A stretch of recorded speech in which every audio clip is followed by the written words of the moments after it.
Welcome to the Big Kickoff Football Show with Mr. David Bugle, Mr. Neil Dobbs and myself, Roy Shanahan. And we've had our first weekend of Premier League football. Football's kicked off all over Europe.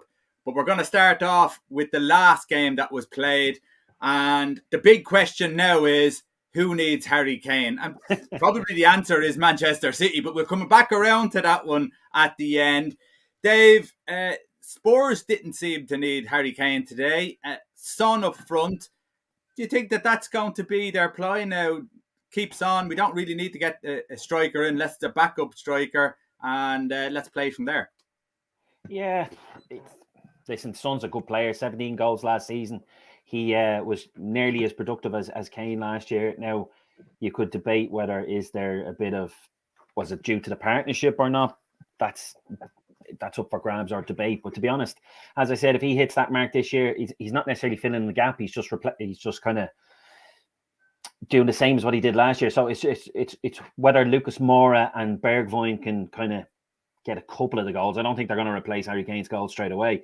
But obviously, Bergwijn had a great chance there to make it 2-0 where he just let Ederson get a little bit too close. But Son was up for it. And you could see there was an element of, do you remember with the midfielders after Saipan, they really did go up a notch to try and say, we can do it without him. There was a bit of an element of that with the front three. Moura was very lively for a long time and a bit feisty as well. There was a bit of bite in Spurs.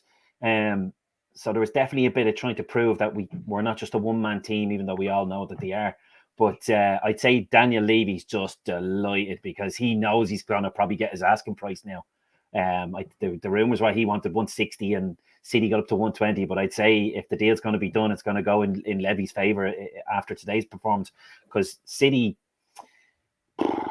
very overcomplicated as usual. The no striker thing, which I said, I told you, I've no love for it. I don't want it to work, and thankfully it didn't work today. So they've no choice but to either go with Jesus or break the bank now and get in Kane. Yeah. When you look at City's team, Dave, and you look at the Harry Kane situation, do they need him or do they just need to play Jesus to get the most out of their team, play a centre forward? Yeah, no, exactly. And I don't, well, does Guardiola have the faith in him? You know, last year there was literally no one but him for a long time and he didn't really use them all as much as you would expect him to. So the faith maybe not there. So as much as we might think, yeah, give him a go, but for whatever reason, I don't think Guardiola has the faith in him. But today, I think the biggest problems was in the back line. Ake looked uncomfortable. And, of course, if Neville said it once, he said it 20 times about Mendy. And that's where the real problems were today. They were awful. But I personally, going back to the forward thing, I just don't think he has the faith in Jesus. I really don't. I think there's no other option but him. And he seems to be trying to avoid it as best as he can. Yeah. Okay, now we go back to Spurs. The stats are just shots on target. They had 2, City had 5. Possession 66% to City. Crosses, 11 crosses for Spurs, 30 for Manchester City. But the counter-attacks, Spurs win 8-0 here on that one. And that sums up the way the game was and sums up the way Spurs played. But they also played this way under Mourinho. So what way do we see this Nuno, team compared to Mourinho's team? And will we only really see Nuno's team when they have to break down other teams? Yeah, I think so. Look, the City game is a different game for probably everyone in the league because everyone sets up differently against them. Leicester do it, United do it. Even Liverpool play a different flavour against City because you just can't kind of match them kind of 1v1. The only team actually in the league that really has a go at City and leaves themselves open and takes risk is probably Leeds United. And then sometimes that pays dividends and sometimes they get clattered for it. I think Spurs today, like you're saying, they set up deep. But there was something a little different about Spurs today, which maybe was a Nuno thing, that they had this aggression in the opening 10-15 minutes. They were really hitting Grealish, they were hitting Sterling, they were getting up really, really close to them, good physical battle. It's like they were making the point, look, we know you're 100 million, but you're going to have to earn the stripes now today. So that really set the tone for the team.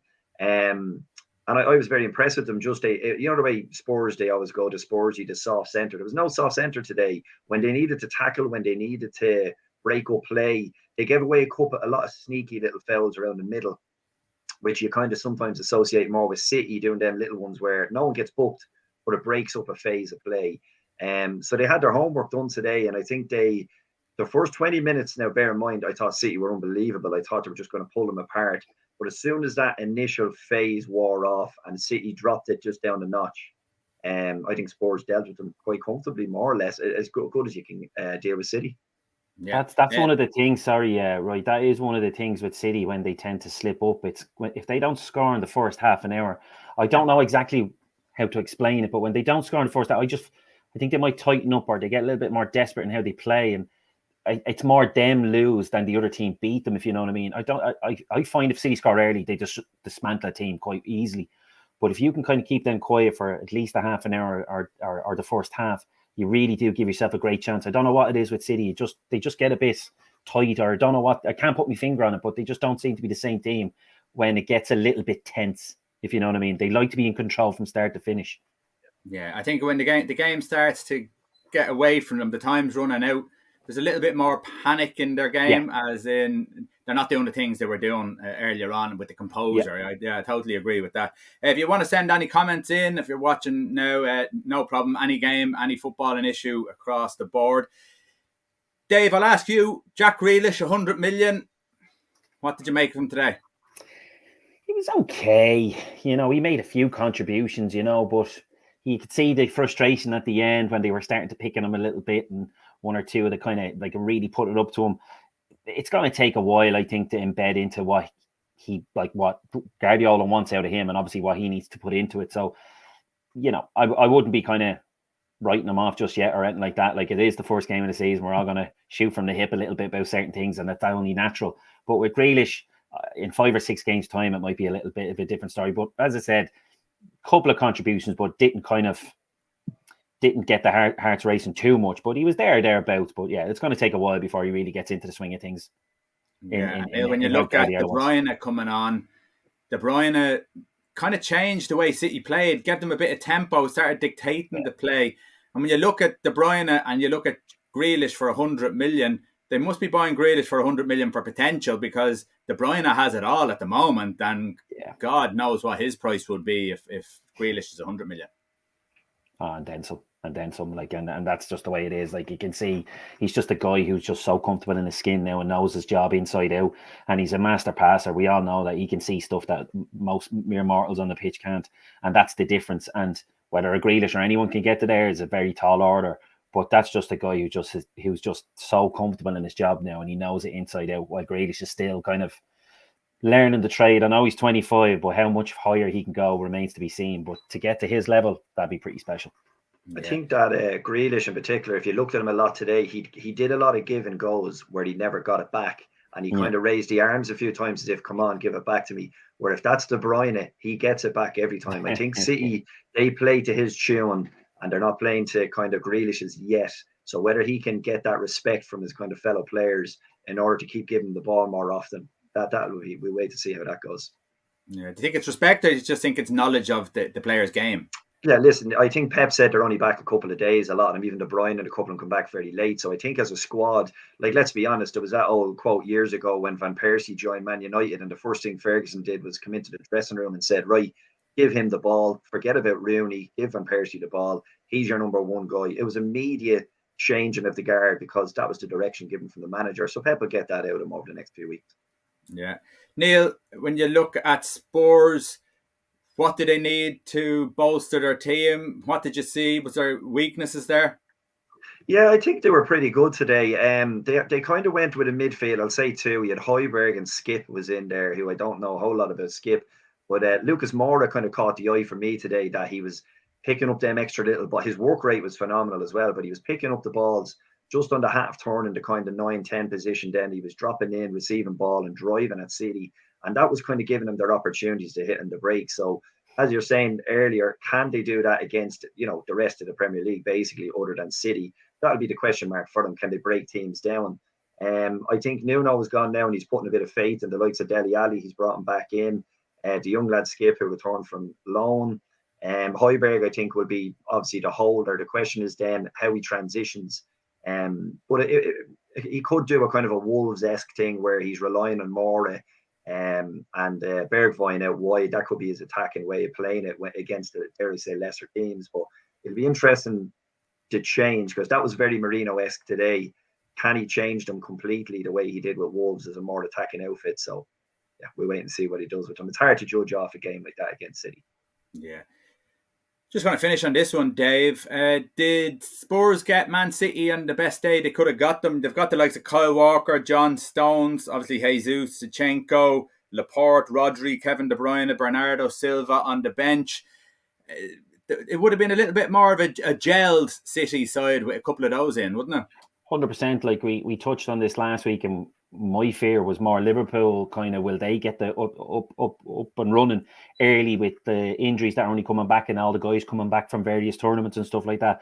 And it turns out of all the teams with the big Euro players or Copa America players, it was City, because not all of them played with the other clubs either. One or two did, but it definitely bit them with City. And you could see every now and then when they were showing Pep and you could see who's behind the bench, you're kind of going, Christ, another day, it's a different game altogether, which is obvious. But you're dead right. As much as Spurs did a great job today, they did get a slice of luck. And now it's not that it's panicky, but now it's going to be interesting to see how Pep comes out now. Does he just go straight for it now with a full 11 next time and just make a statement and say, yeah, don't worry, anyone, we're okay and we're going to be back, you know? Yeah, I think it's probably a great result for Spurs, but also a great result for the league, just to know that there's a little wobble there already in a team, and maybe if they strengthen up, there won't be that much of a wobble for the rest of the season. So it just gives people probably a little bit of hope, especially if Kane goes there. Dave, I'm going to stick with you just on Norwich and Liverpool. Liverpool come out 3-0 winners. Not totally unexpected, really. I mean, Norwich are going to be one of those teams that they come up and they go back down again, and you know, maybe opening day of the season something might happen. But Liverpool, strong side out. Interesting though, Firmino was put on the bench and Jota was playing up front in the front three. Is this a little message for Firmino just to let him know you're fighting for your place? There's no guarantees now. There'll definitely be an element of it without a shadow of doubt. But to be honest, Fabinho didn't play either, so the guys are only back this week, and that's where Klopp, that's the angle he'll go down, say everyone relax, you know. Apart from Alisson, maybe the fact that he's a keeper, he went straight in. But the other two boys are put on the bench, so as much as he'll say he's just looking after them and protecting them as the season starts, there would be a little Firmino gets the message, because when he came on, he looked a bit sharp and he made sure he put that chance away. And obviously with Jota getting a goal in the first half, it's great for Liverpool and its fans, because there's great competition now, and a shock. Even Salah laid it off a couple of times when he'd usually pull the trigger. So you never know, there could be something strange happening in Liverpool again, because I couldn't believe it a couple of times near the end. So what impressed me most was the pressing. The pressing was, I'm not saying it was back to normal, but it just looked, from the front, it was back. They were not lazy, but it just wasn't there last season, I noticed as much. But definitely the pressing was there a little bit more from the front again. And that's when Liverpool really are at their best, and you're not letting that team out. And when you win the ball 30 or 40 yards away, it's just a lot easier. And that bit was impressive. So, you know, as much as a first day performance, like, look, you know, solid and happy days, and reaffirms, I think we're, instead of definitely being in top four, maybe we might be in the business end come the end of the season at this stage now. Just the hopes have been changed to potentially belief, if you know what I mean. Yeah. Neil, we kind of thought now, Konate coming in, that maybe they might go to a three at the back, try and fit all the centre-backs that they had in, maybe change things around. Flat back four, Matip and Van Dijk in there. So where does this leave? I mean, you still have Gomez and obviously Konate. So where does this leave this Liverpool backline? Well, first and foremost, I think the fact that Van Dijk started is a very promising thing, that he was good enough to start on day one and they didn't have to gradually introduce him. So that sorts that out. But Van Dijk will not play every game. I'd nearly guarantee he's going to have to rest when you start playing. Yeah, when you start playing midweek, you're going to have to change. Joe Gomez is an able deputy, but we haven't seen a lot. I've seen him a bit in pre-season, but unfortunately they play teams that kind of sat back often, so you didn't really get to see the best of them. And that actually included Van Dijk as well. As far as the back four, I wouldn't be too worried about it. Once Robson recovers, you've got an able deputy there as well at left full. Maybe a bit of cover for Trent Alexander. The centre-back issue, I think, it's more interesting the fact that Matip has somehow found the healing powers to get back into the team. Like, you know yourself, he could spend 8 or 12 weeks in there, or he could spend 8 or 12 minutes. So that'll be an interesting one to watch. But I do think Klopp has a soft spot for Matip, that he trusts him on the big games. And you don't have to forget, he played in the Champions League final. So Like, there's I think trust. with Matip, though, really, like, you probably watched him as much as me, Neil. Like he doesn't necessarily grab your attention for the good reasons, but he doesn't grab your attention for the bad reasons. He's just a very 7 out of 10 every time, kind of safe. Like you very rarely go, geez, he's rubbish or he's useless at this. He's just there. He does a job. Like, he's very unassuming. And then obviously, I think that's why maybe Van Dijk comes to the fore a bit more, because maybe he makes him shine just as much as he makes Matip look better. He's just a safe pair of hands, and I think that's what he likes about him, because I don't really remember a game where it's like he is shocking. He's just solid and consistent. It's about a combination. So do you know that sometimes you look at centre backs as a combo and you think, I don't know, that looks right. Sometimes United, for example, you look at Harry Maguire and Lindelof, and you look at Lindelof and think, can you upgrade him? It's just a question of getting a partnership that works, and sometimes it won't always look the best. Like Liverpool had Sammy Hippie and Carragher there, and you were thinking no, and then it just began to click over a period of time. And remember Stefan Honcho was in there as well, so it's just getting that kind of blend that you think works the best. I think another one of Matip's strengths is the fact he's really cool on the ball. He's a good ball playing centre back, and if you look back to last year when you had Nat Phillips in there, as good as he was in the air and he put his heart in his sleeve and he got stuck in, he wasn't as comfortable on the ball. And Liverpool need that to play from the back. They need to be able to dictate tempo, and you need ball playing centre back. So maybe someone mentioned Kanate saying he wasn't as good with the ball at his feet. So I've been kind of watching him a little bit more. Be interesting if he can improve that and get himself into the team. But I'm sure they didn't spend 40 million on him sitting the bench. They will. Yeah. You'll want to see him sooner or later. Yeah. Dave, a lot of Liverpool fans putting question marks over Oxlade-Chamberlain, whether he's the answer to play in midfield. What's your thoughts on it, especially after the first game? The midfield is the only thing that we need to iron out. Obviously, Fabinho's going to be a starter. He's going to be a regular. Like, we can move on from that. I'd say Henderson is still in the regular phase starter, providing he's fit. So there's only really one position, and you've also got Thiago, Minamino, Keita, Milner, and Chamberlain. And even Elliott at this stage, he played a fair bit in the pre-season. Now, you never get too excited about... Curtis Jones as well. So there's actually a lot of numbers. But have we got the real quality remains to be seen. So Chamberlain was flirting. I don't know whether it was just because of the fact of the lack of players at the time, but he was playing in the Firmino role for most of pre-season. And people were thinking, is this where we're not going to be looking after a striker now, and he's going to be like the number 2 or number 3, or is Jota going to go left or right? So I don't know where he's going to fit, and I just have that fear he may be just the guy that comes in when needed, and I think he'll be the utility one. You can maybe put him out on the wing if one of the lads is a bit tight, or a League Cup game up front. Unfortunately, I think that's where he's going to sit as the utility guy or the handy one when they want to rest somebody, or if there's a bit of an injury. So I think it's going to be for Fabinho, Henderson, and then there's a bit of a battle where Thiago's probably the favourite, but after that, who knows? But for me, Chamberlain, I just think, unfortunately for him, I think he's going to be the utility one that just slots in when needed. Yeah, and I think for most teams who've had players away at the Euros or at the Copa America, they probably won't settle for a couple of weeks anyhow. Yeah. So we'll see kind of who is the number one choice in most of these teams. Neil, Manchester United started off with a 5-1 victory against Leeds United. Was it a masterstroke to put Rafael Varane out just before kick-off? It was absolutely buzzing. Yeah, it was electric. Watched it in a pub down in Kilkenny, and I have to say the atmosphere was actually good watching the game. And somehow there was a handful of Yorkshiremen in the corner as well, but they were very, very quiet. I thought the masterstroke, Roy, was by Solskjaer. He absolutely nailed it to the wall. He did it last year. I think they beat Leeds maybe 6-2 or something like that. Yeah. And they exposed Leeds badly on the counter. And by doing that, they sat Fred in there. They broke up play. Because Leeds leave you 1v1 on the pitch. It's incredible some of the goals that United scored yesterday, where it was one pass and a guy's in on goal. The Greenwood goal is a great example of that. They just don't cover each other. They go man to man through the middle. But every time Leeds turned over the ball in the first 20-25 minutes, they looked absolutely incredibly vulnerable. They didn't have Calvin Phillips starting, but they gave away a lot of cheap passes. through the kind of spine of the team. They got better joy down the width. But I thought Solskjaer absolutely played a blinder there because he set them up to do that. He knew exactly what he was doing. He would have watched Leicester and a few of them do it as well last year. And on the flip side, I just don't understand going to Old Trafford, your Bielsa. I know, listen, who am I to question Bielsa? But he's done it twice now where he set his team up in the same manner and they've shipped 11 goals. Like I don't say it's unforgivable, but they were way off the pace. And at no stage, even a 4-1, did they think to themselves, we're going to shore this up, we're going to put an extra guy in there.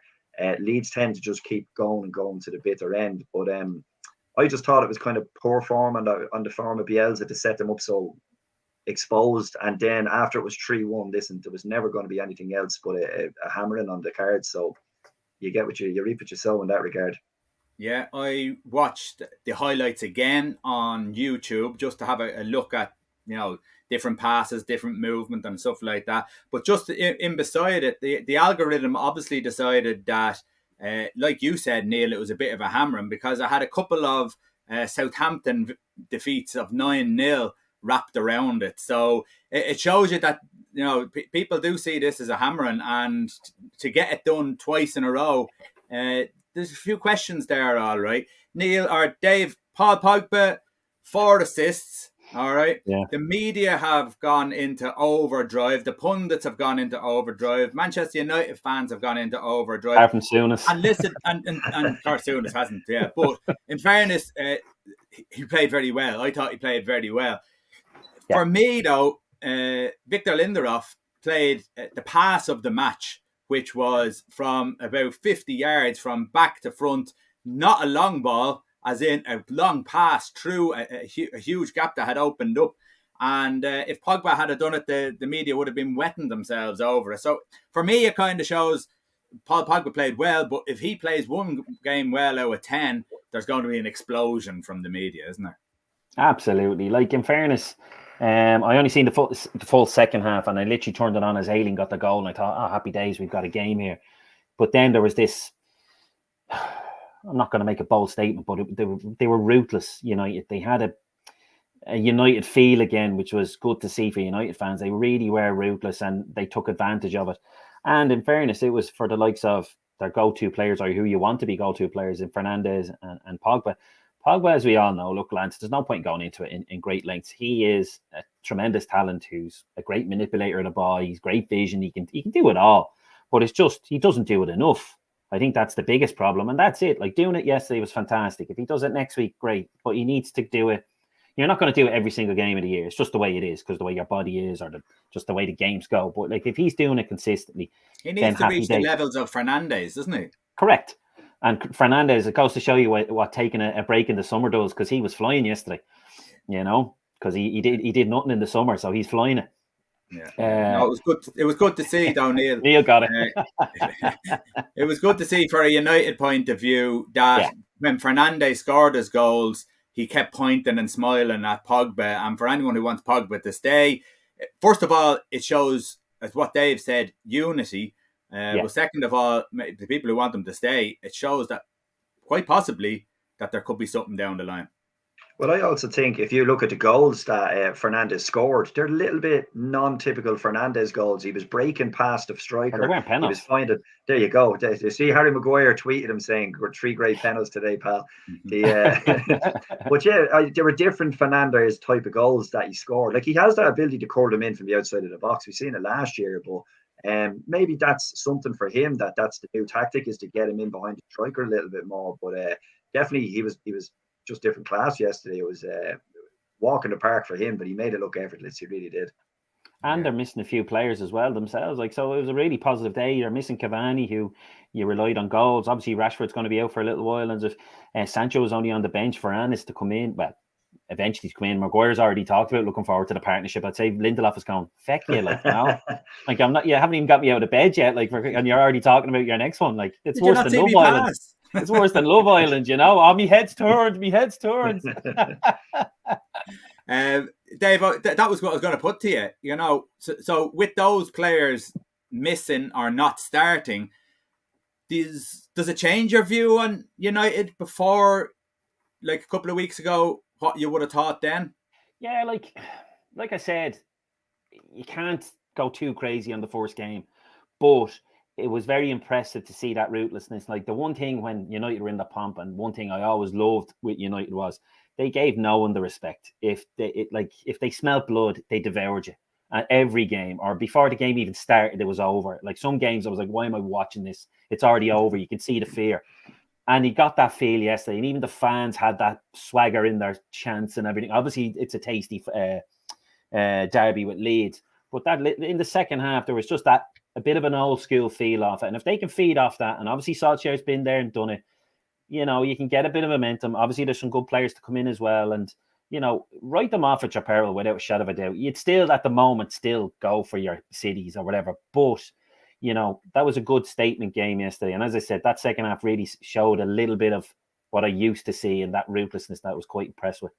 Like the pace of the attack. If you feel that United are challengers or not, let us know in the comments section. Dave, I'm going to ask you that question straight out. Challengers or not? Sure, one game in, why not? I'll be wrong tomorrow. We did this loads of times last year. Chelsea were brilliant, then they were crap. Spurs were brilliant. So I'm going to say yeah, in the hope that I'm going to be wrong. Well, just as you said, Neil, Chelsea look very convincing again, and this team is getting really, really strong. And even though people are tipping them to go on and challenge for a title, somehow it kind of feels like they're tipping them only because Lukaku's coming in, and it's not really everyone kind of sees City as the main team. Should we be looking at Chelsea and saying, yeah, these are the boys? Tuchel has changed things around, changed the attitude, got the centre forward in that they probably need. Chances missed last year probably cost them getting into maybe a top 2 or 3 position. Lukaku won't miss the chances that were missed last year. Yeah, do you know what it is with Chelsea? I think you look at the squad, you look at who they pulled in last year, the players that weren't performing, that are now performing. I think they've gotten a manager in there who is, I would go to say Tuchel is pretty ruthless. I think he knows he's there for the 2 to 3 year stint. He doesn't respect anyone in that regard where he's going to, worry about them, leaving them on the bench. If you look at the way he handled the Tammy Abraham scenario, he gave everybody a chance and then went, "You're not for me, and now I'm leaving you out." That's a guy that's absolute full steam ahead. And I think he's just getting the best out of that Chelsea machine at the moment. The question is, can they go from kind of also rans to title runners? And Man United are in the same boat as that. It's a very difficult thing to be chasing a title. But like City, you automatically assume City are going to be in the title race this year. Whereas United and Chelsea, you have the bravado to come out now and say, yeah, we're chasing the title. You have to prove you could win 10 games in a row, 15 games in a row. These are the standards that City have set in the last 4 or 5 years. Liverpool set it 2 years ago. You have to go on a run of 20 games, unbeaten, and 17 or 18 of them are wins. And that's a lofty, lofty height. Can Chelsea do that? The proof will be in the pudding. But they definitely have a squad capable of challenging week in, week out. Champions League won't faze them whatsoever. They're on the up and up, and I think they've got the right manager that's hungry enough to do that with them. Yeah, Dave, when you look at Crystal Palace, we had big question marks over them, and nothing has changed. We still have big question marks over them.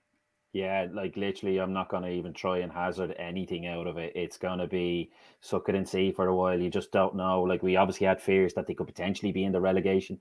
I think you can kind of say, well, we might be right.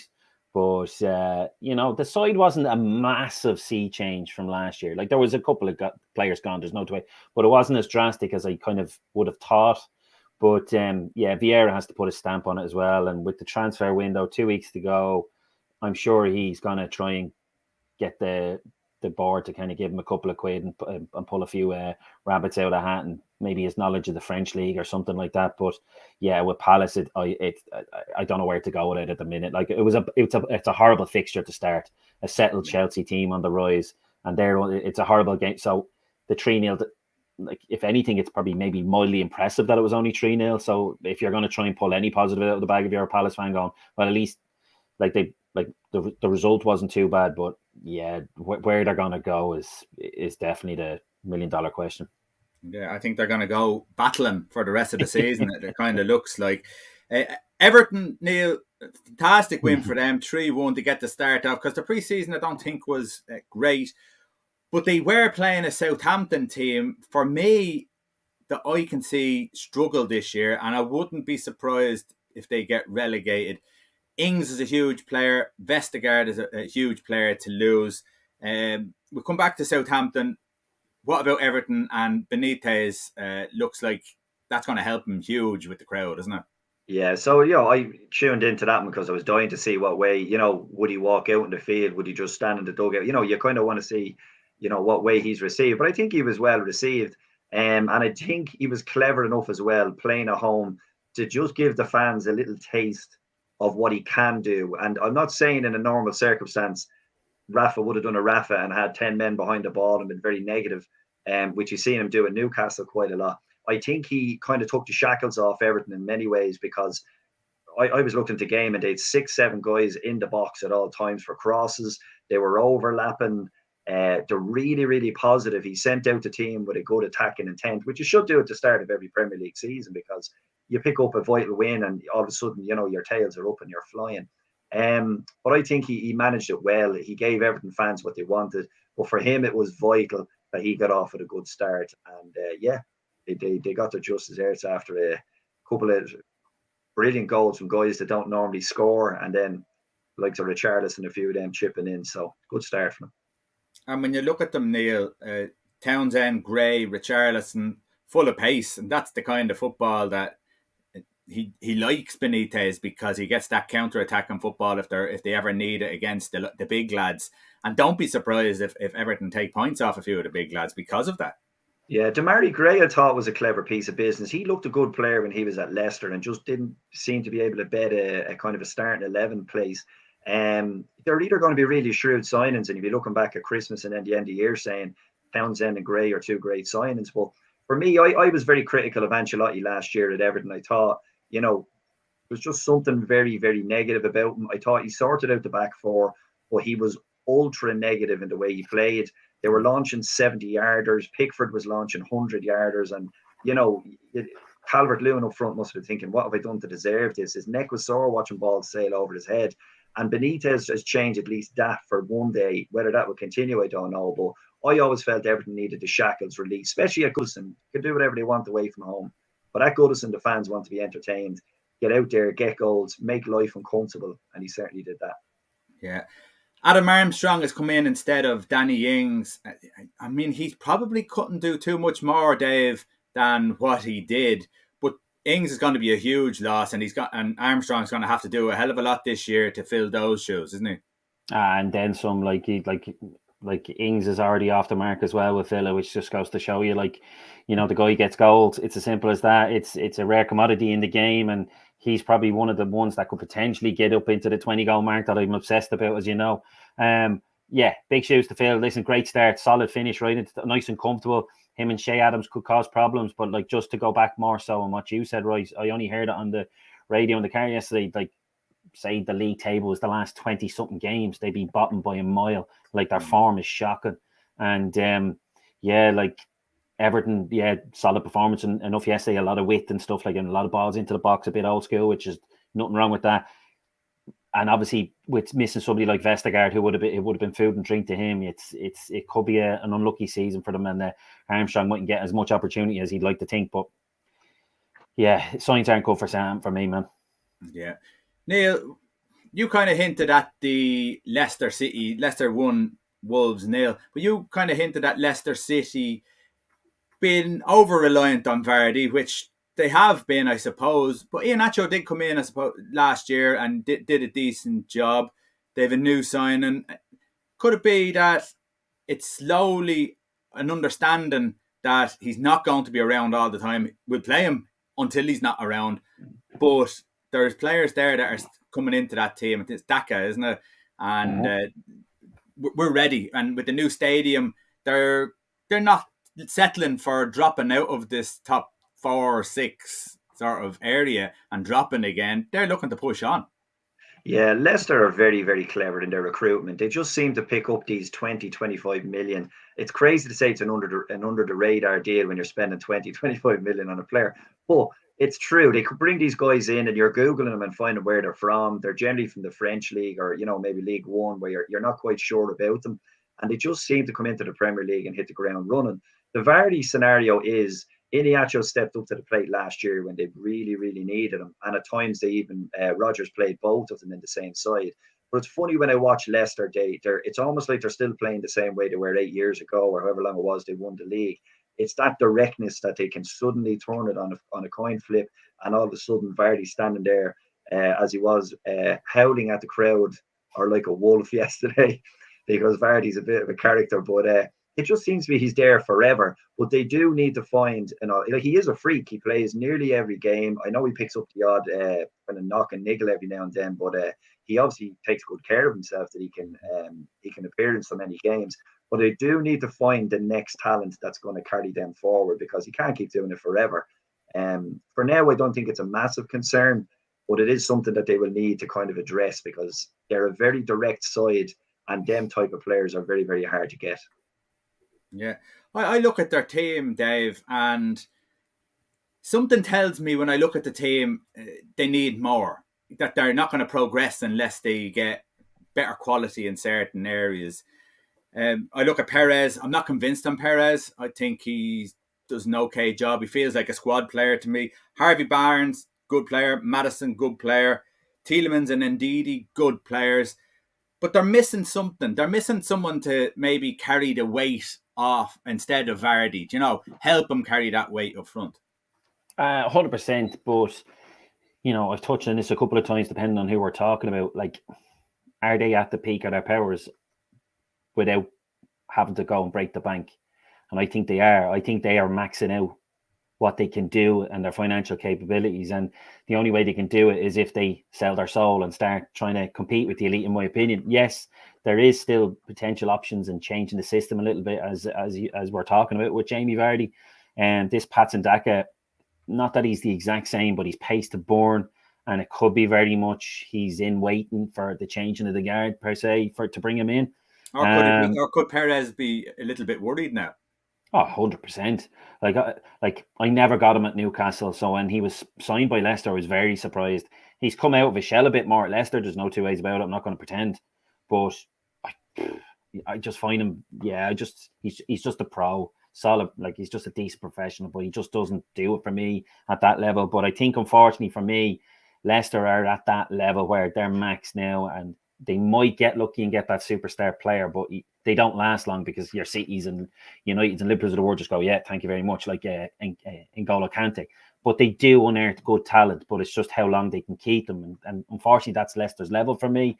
So I don't think they can, or if they do, it's if they find a oil-rich owner, really. I think that's the only way they can really consistently break into that top four. And unfortunately, I think we all know that.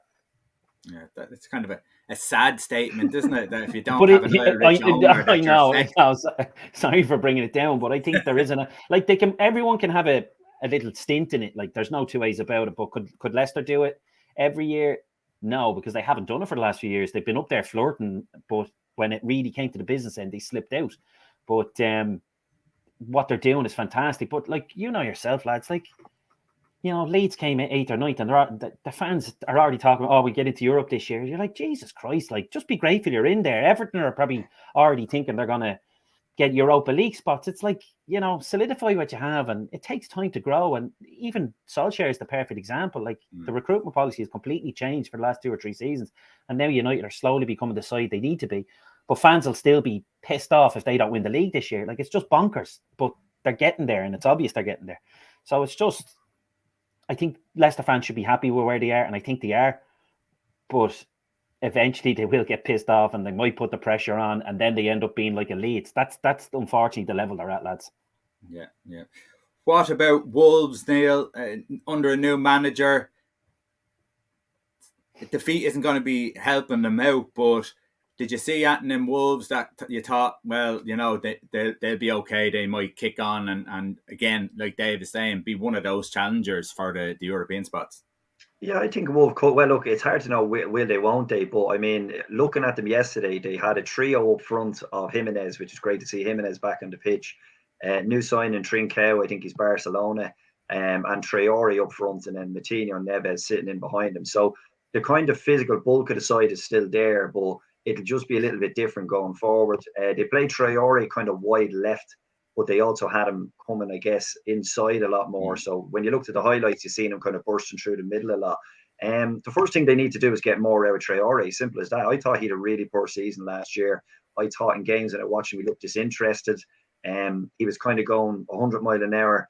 And then as soon as we change over the ball, he was head down. You know, his body language, I wouldn't have been happy if I was Nuno last year with him. So he needs to kick on. People were talking about him, you know, the resurgence of him and him being a big player. I think they've goals in their team. The new signing will help that. If Jimenez is still the same player he was, they'll be okay. But as Dave is saying there, the battle and the dogfight for kind of 5th place to 9th, 10th place is unbelievable this year. You have your Spurs, you have your Arsenals, you have your West Ham, who are still continuing good form. So that's a dogfight in there. You have to have a solid season. And again, to reiterate another one Dave said, you look at what Leicester did last season. They overachieved literally right to the last game, and then they found themselves in 5th place. So for Wolves, for Spurs, for Arsenal to get into that is a big ask. What they all have to do now is have a solid season, add 1 or 2, and then build on top of that. And I'm sure that's what Wolves are looking to do. But I thought they were decent yesterday, but again, you'll have to see them for 5 or 6 games to make a decision on them. Yeah. Dave, Neil's talked about Arsenal there. Do we even consider Arsenal for the top half of the league? I mean, you don't really know with them anymore. They've gone to shit. Said perfectly. As the week went on, you could feel it. You had a sense that this is a great first game. You know, this is a real proper banana skin. And then the whole movie script of the last time they played in the top flight, their last game was against Arsenal, and now their first game back is against Arsenal. Obviously, the story behind how Brentford came up, and then of course the shite show is that you're saying with Arsenal, it was you as it got on, you felt it, and then literally as soon as the whistle was blown, you didn't feel it anymore. You could see it. Just there was only one team in it pretty much for the entire game, but it was great. Now as a great opener in relation to the new ground, first time with the full fans and the whole lot, so it was fantastic. But as regards Arsenal, anyone who tries to have a real guess of where they're going to go this year, fair play to you, because it's a guess. Because oh my Christ, it could be anything from 5th to 15th, and I'm being generous saying 15th. It could be lower if it's going the way it is. Like Ben White's or no Ben White's and all these lads, they're the guys in midfield and up front. They offer nothing. Very like if Brentford are going to do that to you, everyone else must be rubbing their hands waiting for Arsenal. And they no Lacazette, no Aubameyang. No. Different stories they were coming ill out. Or something. Well, one ill, one question mark. So we don't really know what happened to Aubameyang. When you look at them, Dave, and you say you look at them up front, Martinelli. For me, I think Martinelli could be the poacher that they need. But for me, I don't trust the service. No, Pepe was there again, who has failed to live up to the promise when he first came in. He came in with a big reputation of potentially being the next up and comer, and it was a big coup to get somebody as good as Pepe in. You know, one of them that a lot of the big teams would have been after. And who else was up with him? Like even the guys in the middle, Smith Rowe and the guy, they were, it was all huffing and puffing. It was almost like they were pretending to be playing. It was like they were the fake versions of themselves. It was just so strange.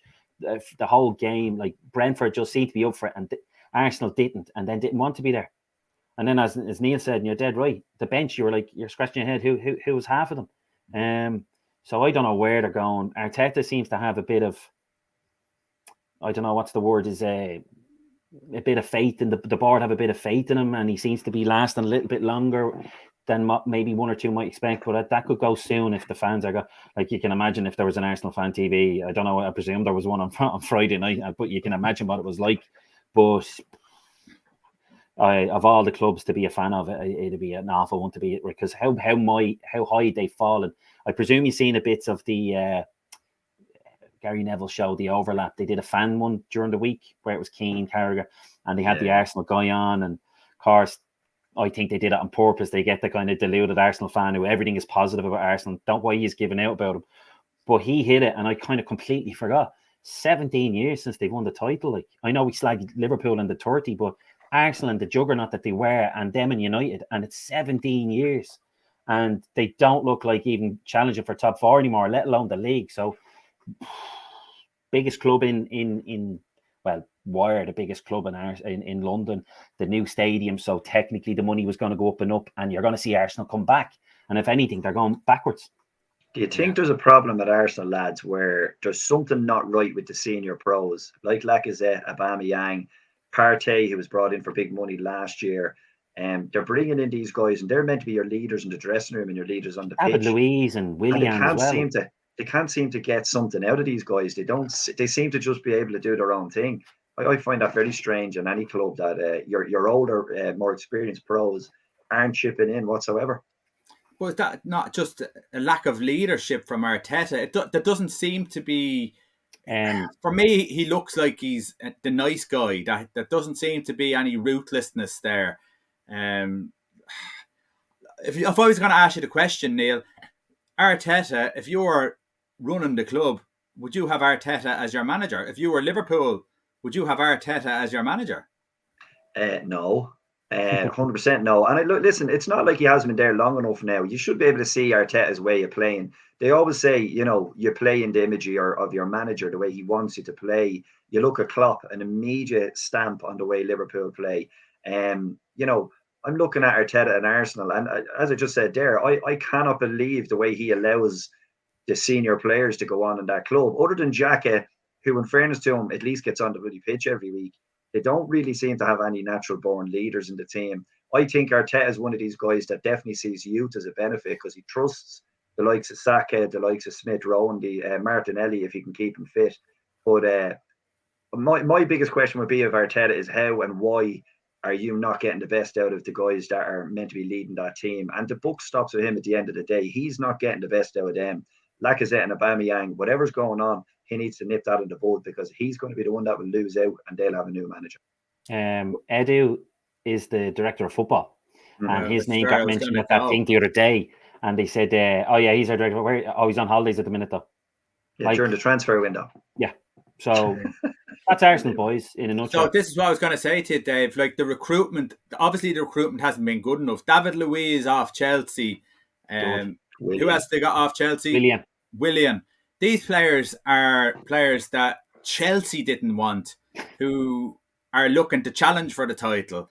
They're buying these players who weren't playing outstanding football. These are players who were, surplus to requirements. Yeah, so it's not just Arteta. Maybe, as you said, like the likes of Edu or whoever else is there at the moment, if he's on holidays, he shouldn't come back because that's lazy recruitment, isn't it? 100%. And then 2 warwards. Emi Martinez. Yeah. Potentially the best keeper in the Premier League at the moment.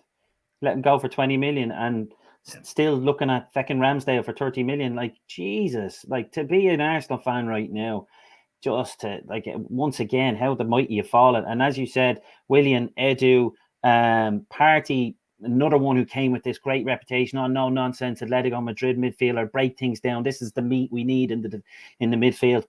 Haven't seen it. Aubameyang gets the contract and just goes downwards. He's on the pig's back now. He's sorted for life. And his buddy Lacazette blows hot and cold. It's just... That's what it shows. That shows me there's no authority there. There's no one stamping down on what should be going on. No one demanding, performances from players. They seem like they're on easy street and they're ready to point the finger at anyone else. The worst thing at any Premier League club is when you have these guys on your wage bill and you can't get rid of them. Like I got a laugh today. Did you hear the one about Varane arriving at United, but he's not going to wear the number 5 because Phil Jones wouldn't give up his jersey? Is Phil Jones still at the club? Unbelievable. Picking up a pay. You can't ship these guys on. Like Arsenal are never going to get rid of Willian, David. Who's going to take these guys off their books? And they're on good money. No doubt about that. Yeah, Roy Keane said it at that thing the other day, and he said it's all about, like, he kept going on about recruitment, but he said recruitment in the sense of getting rid of some of these players on the fat wages, but you just can't shift them. They just sit there and gladly take their paycheck, and they stop you from potentially getting in better players because you can't afford to bring them in. And obviously we've seen what happened at Barcelona, and that's why certain things have happened. But that's just as much of a problem with the big boys when they do commit to some of these players and then they're duds. They're like, I don't care. I have another 4 years left. I'm getting 200 grand a week. I'm going, not because I won't even get a quarter of that anywhere else. And that's the problem with Arsenal now as well. They're still trying to shift some of that crap before they can even try and get in the new batch of crap. Yeah. Well, see, again, it didn't take much for you to know, for an Arsenal director or recruitment to know that David Luiz was David Luiz, and you're gonna get what you get, So there's something badly wrong there. It looks like there's a hat there and there's a lucky dip, and we'll pick out whatever one's in there, and that's the first one we'll go with, and we'll feck off on holiday. So yeah, they're in dire straits. And could Arsenal finish low? Yeah. Could they flirt with relegation? Do you know what? It wouldn't even surprise me, because I'm not seeing huge amount of qualities in this Arsenal side. And if there's not huge amount of quality and there's definitely no fight, that spells big trouble. So yeah, I'd be worried for Arsenal now, to tell you the truth. Okay, Burnley and Brighton, Neil. Brighton get off to a win. Listen, I only seen highlights for this game, but the highlights seem to be all Burnley, and Brighton go away with a 2-1 win. I looked at the stats. Stats said everything different. More shots, more possession, more pressure, as in corners and stuff like that for Brighton. So we know that Brighton are a good footballing team. And when you look at Burnley, this is kind of a lower half relegation 6-pointer nearly, isn't it? This is something that Brighton needed and Burnley definitely didn't. Yeah, I think for Brighton, let's be honest, you're continuing the way they finished off last season, where, in fairness to them, they were gamey, they were creating a lot of chances, they were missing some horrendous chances at the end of last year, and that kind of seems to be continuing. Brighton lack a kind of an out-and-out quality striker. They're still relying on Neil Maupay, and they can't really, I think Connolly might even be gone out now on loan, is he? But anyway, they don't really seem to have a kind of a noticeable striker there that's like your Danny Ings or one of these guys. I'm not saying he's the top level, but someone that's going to get you a lot of goals. And look, Brighton will keep playing the same way, and they'll keep trying, and they'll, their wide men are decent, but they just don't have enough goals to see off games usually. Good start for them. The only real interest I had in the Brighton game was seeing where Shane Duffy was, and he started, which I find miraculous, because I thought he was on the scrap heap. So from an Irish perspective, at least, that's a positive. For Burnley, we touched on it last week, where we said, could this be the year where they lose that bit of quality, that they, is this the year where they finally fall? Obviously, we're not going to push the panic buttons yet, but as you say, that was a potential kind of a 6-pointer almost. It's great to get to start. I wouldn't be worried for Burnley. I think they've been there. I think Sean Dyche knows his formula. But it'll be one for the next couple of games. Can they, get in their groove and get going? But both of them sides, when I looked at them, they haven't added a whole lot over the summer, if anything. Like Brighton still have Trossard on the wing. There's not a whole lot of new guys coming in there. So maybe they'll struggle in areas where, like last year, they were a bit more energetic. They probably need a couple of new faces. Burnley definitely need a couple of new faces and stop selling their talent. Yeah. I'm going to go on to Watford and Aston Villa. And Aston Villa had done brilliant business getting 100 million for Jack Grealish, Dave. We applauded them for everything that they did beforehand. They got Buendia in, they've got Bailey in, they've got Danny Ings in, they've got all their stuff in. And then they go and lose to Watford, who come up, and it just shakes everything up altogether. Yeah, like I joked about this yesterday. Like opening day performances can be a bit strange with some teams. Like we were joking about yesterday. Like the X Factor, and some of these strange eggs walk out onto the stage and you go, where's this going to go? The Mary Bournes of this world. And they bring the house down and everyone thinks this is fantastic. And then they just peter out as the season goes on. That could be something that could be something similar now. Watford are after doing that performance. Everyone's delighted and then they just peter away. I wouldn't be too concerned about Aston Villa as yet because Bailey didn't play. Obviously, Buendia was on the bench. So, I won't kind of lose faith in Villa just yet. But to be honest, Grealish is a monster loss, as we all know. I can't see them being much better than the mid-table team that they were last year, regardless. But if they can solidify quite quick and bring Bailey in, because he's lightning quick and he could be a great provider for Ings, and then obviously Buendia to be a great playmaker to provide for Ings and potentially Watkins, because the L2 up front might start creep up again with one or two of these clubs, and that's where Villa could break the mould compared to some other teams, and maybe the likes of Everton as well with Richarlison and Calvert-Lewin. maybe the two strikers up front causing a bit of hassle with wide men going wide and the guys in the middle. Because you have to break the mold, because everyone does the 4-3-3 and then it gets boring. So maybe Villa could be that team that do a bit of a Watkins-Ings instead of just one playing, and create a bit of something. So we'll wait and see how it goes. But first game, don't panic too much. A bit like what we said about waiting for players to come in and gel. But a cracking start for Watford before the manager gets sacked in about 3 weeks, because they love swapping the matches. So well done, Watford. the first of 3 managers to get sacked this season. Yeah. Frank Lampard would be loving it. He's dying for the seat, isn't he? Absolutely. They finish off West Ham. Good victory for them, 4-2. As I said, continuing on the season from last year. Declan Rice not really going anywhere, is he? No, this is actually quite a good game today, Ryan. It was a real open game. It was end to end. They both just kind of went, right, it's the opening game. Let's see what happens. Newcastle were going at them hammer and tongs, which you don't always see with Newcastle under Bruce. He can be a little bit restrictive. But West Ham, I have to say, they've got quality going forward. They've held on to everyone more or less that they wanted to hold on to. Their diamond up front, Antonio, Dave's favourite player, he's flying, man. He's still doing well leading that line. So there's something about West Ham. The guys in behind them seem to be doing more work, as in the guys that are playing the part. But I think there was a good game today. You can't argue when you get a win in the first day, can you, Dave? Tell us about him. Go on, Dave. Go on, Dave. He might prove you wrong. Yeah, well, when he gets more than 10 goals in a season, I'll give him a bit more, because that's not a top Premier League striker, but he does a job. But yeah, West Ham will never get the heights when you've only got somebody who gets 10 goals a season. That's the max he's ever got.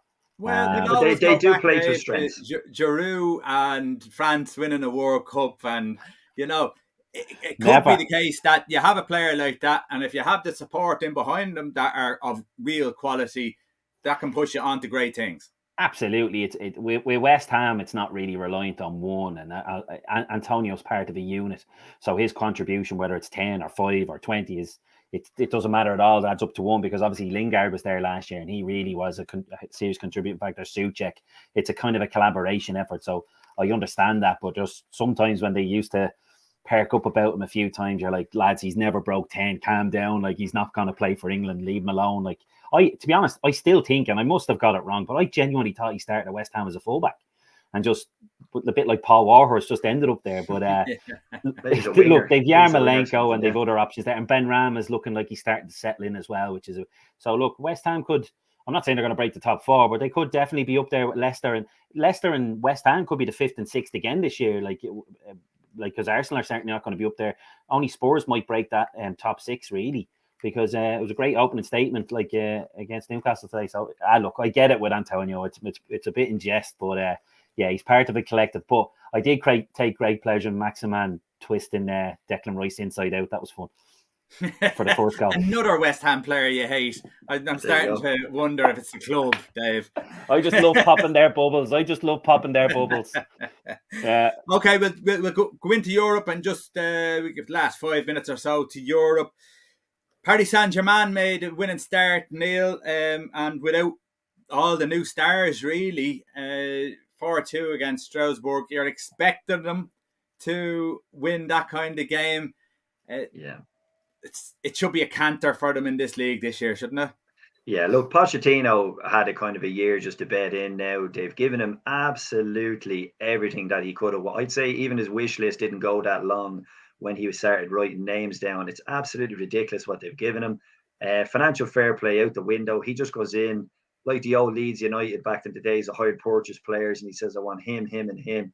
And then at the bottom, he wrote Messi, just for the crack, and then they got him as well. So absolute, it's like just imaginary football, a bit of champ manager on the laptop. That's all it is. Ridiculous. But what a team he's after assembling. And whatever about Messi going in there, right, you have the midfield with Wijnaldum, you have the backline with Ramos, you've Donnarumma in goal. It really is fantasy football stuff. So look, we won't see or really care about it a whole lot till the Champions League rolls around, and then the circus will begin. But they're putting all their eggs in one basket. But if they ever had a chance of progressing the Champions League, listen, this has got to be the year. And then the league should be an absolute formality as well as the cup. So we wait and see how many 50 goals Messi gets against all these part-timers. Part-timers. Scathing. Dave, in fairness now, I never watched Paris Saint-Germain TV before. I've watched it more than I've ever watched it now. Adam was fascinated to watch, first of all, Messi going over in the plane. He's getting his medical. He's going out around the club, watching, looking, meeting new people. And, and it was fascinating. They had something like, overnight, something like 5 million extra followers on Twitter and all these other things. So it's huge for them. And it kind of puts them more on the map than ever, because Paris Saint-Germain were always just that French club who had a little bit of money. Now you kind of think, these are serious contenders. Even though they got to a Champions League final, it was kind of seen as a Leicester City moment where, everyone has their day to get there, but they're not a real team. They're not a real sort of, contender. They're definitely that now. Yeah, like what's the other report that came out? Like something like 130 million quid's worth of shirt sales in 24 hours. Mega money stuff that's coming in now. And as you said about the followers, like they are on the map now with Barcelona, Real Madrid, and the United and Liverpools of this world. How long it lasts, that remains to be seen. But it's massive. It is Harlem Globetrotter stuff. I think as football fans, we love them to catch fire and be an exciting brand to watch. When you have people like Messi, Neymar, and Mbappe up front, you do get excited. And if they show up and really do click and catch fire, we will enjoy it regardless of the financial situation and how it's gone about it. We'll get over that for a while, but it'll still be in the background. But it's phenomenal stuff. And as you said, with Donnarumma and Wijnaldum and Ramos, and they're only the people that have come in. Like, it's phenomenal. And if they can gel, and Pochettino potentially has the qualities to do that, it could be a serious a year and fun year to watch them. Like, it's all about the Champions League really for people outside of France. If they do it in the Champions League, we'll say job well done. If they win the league, we won't care, or the French league, and I think they even have a League Cup. We won't care. It's all about how good they look in the Champions League, and that's going to be the testament for it. So if it catches fire, it will be exciting, because on paper it does look fantastic. Yeah. Neil, if they don't win the league and they don't win the cup, is this the greatest failure of all time? They're shy, aren't they? I always said they were shy. They have a manager who doesn't exactly win a lot of silverware or hasn't proved the previous. So the pressure they have is massive going into Europe. Like, it's absolute. It always was, even when, they weren't that great. They signed Neymar, the expectation went up. But that was more of a French pressure, wasn't it? Now it's a worldwide pressure. Yeah, this is huge. This is literally, this is like City now if they get Harry Kane, Jack Grealish, and it's almost a foregone conclusion that they're going to win the league. The pressure on Paris Saint-Germain, and let's be honest, right, over a 40-game season, fine. But over a cup game is completely different. You'll run into someone in a semi-final that does a number on you. Different manager will try, the Mourinho-style tactic. You can always come undone in the Champions League. Just ask Manchester City, who seem to do it for the last 5 years. You don't see it coming, and then all of a sudden you find yourself out your arse. So massive pressure going into them games. I'll be really looking forward. I hope to get a good group as well in the Champions League, where you get to see them up against someone else big. That'll be games to look forward to. Yeah. Lille played over the weekend, got beaten 4-0 by Nice, and Christophe Galtier won League One title with Lille last season before joining Nice in the summer. So that's a bit of a turn for events. You knew something. Yeah, it shows where the quality was there, and it'll be interesting to see how that turns around this year. So maybe that's in favour for Paris Saint-Germain this year. Dave, Borussia Dortmund, I nearly forgot. Yeah. Borussia Dortmund win 5-2 at the weekend. The week before, he scored a hat-trick, Erling Haaland, against nobody really, a third division side in their cup. He scored, I think he's got 2 assists and scored one again. It looks like he's going to stay there for another year, and then it looks like then his the money will be less. I think it's 75 million they're talking next year. Yeah. So there's going to be a huge bidding war for Haaland next summer, isn't there? Massively. Like, don't get me wrong, a bit like yourself, I watched the highlights, so I'm not going to say for 90 minutes he was outstanding. But all the goals he was around looked exceptionally sharp. Obviously, he wasn't in any of the tournaments in the summer, so he definitely looks like he's made the most of the summer. incredibly sharp, very pacey. But even some of the passes, some of the assists that any striker and our mother would have pulled the trigger. He did this. One of them, he kind of completely fooled everyone and laid it across to, it might have been Rice. I probably got that wrong, for the goal. Very impressive. And the smile on his face. Yeah. It was Rice, you're right. Yeah, so it very much has the smile on his face, seems to really have the bit between his teeth, probably to really nail it home that, yeah, I'm one of the next in line to be one of the stars. He looked really sharp. So if he decides, if obviously somebody doesn't go too wild, there was a rumour Real Madrid trying to bring up some money for this year, around 125 million. They're trying to shift the money around, but I doubt if it's going to happen. But if he does what he's doing now for the whole year, Christ, it's going to be some bit more next year. Yeah, and it could be a hell of a lot more than what they were looking for this year. So it'll be really interesting. Neil, we're going to finish off with some transfer stories. Anything that interested you this week? Yeah, so I'm just Googling the guy here to make sure. Dave's looking very excited there, so he has something under the bonnet here, but go ahead.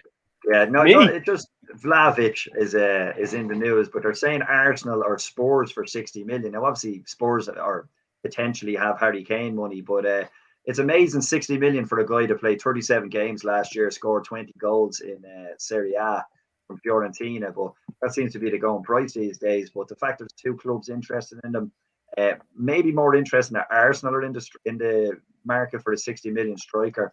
When Lacazette and Aubameyang can't make the bloody bench, so where you lead with that, who knows? We'll wait and see. 60 million for a second rate, I would nearly say unknown, more or less. Do you think, and the league that he's in, people don't give probably the Serie A that much credit, but then again, it's a defensive league, so maybe it's better than the Bundesliga scoring rate. But do you think, because of how they performed and Son scoring again today without Harry Kane setting them up, etc., do you think they actually need to go there now? Yeah, I think Spurs definitely need to go there. I don't think they can rely on Lucas Moura, Son, Bergwijn. They're not going to play every minute. Well, they're going to play as many minutes as they can, but as the season progresses, you're going to need some sort of cover there, because one potential bad injury to Son, or one of them three, and you're really, really lacking options. They don't really have anyone to come off the bench to fill them. Lo Celso comes off every now and then as a kind of a bit power player. So if I was Spurs, regardless, if Harry Kane is gone, 100%, you need another striker. You need someone else up there to take the burden. Harry Kane stays, maybe you'll spend your money in the midfield rather than up front. So at least it gives them options. Would you look at Jesus as part of a deal with Harry Kane if you're going to let Harry Kane go? Because Jesus is a proven goal scorer in the Premier League, and that's a lot when you look at getting someone in. I would absolutely insist on it. We were talking about it last week about Bernardo. They don't really need a Bernardo because they have that other kind of ilk in their squad, but they definitely need a striker. And Jesus, let's be honest, if you will go to Spurs, he would be as hungry because he wants to play for Brazil. He still wants the spotlight on him. He's young, he's proven, and I'd say at the minute now, if he does go, he'd be delighted to get out there, because let's be honest, when you're a striker and then you realise you're the only striker in the team that's fit last year, and then you find yourself on the bench in 15 straight games, you must be thinking to yourself, I want out of here. So he's like Tammy Abraham. He's young, hungry. He needs another club that he can go up another level. It didn't work out from a City, so I'd say he's dying to get out of there and get on with his career. Okay, Dave, I'm excited for you now. I'm very interested. I'm building this up now. What have you got? Do you remember the movie Goal? Yes. And Santiago Munoz, striker from Mexico. I shit you not, my friends. Newcastle United have been linked with 19-year-old Mexican striker Santiago Munoz, not Munez, from Liga MX club Santos Laguna. Now, when I read this, I went, is this the Didier Baptiste to Liverpool mess from Dream Team? Basically, Harchester released that they were signing Didier Baptiste and he was rumoured to be going to Liverpool. Some journalist jumped in and slipped it into the real papers. Because I remember then I going, it's the Didier Baptiste from Auxerre. But so I thought, is this what's happened again? Are we being fooled? But no. 19-year-old, he's made 19 appearances, scoring 3 goals. He was born in 2002.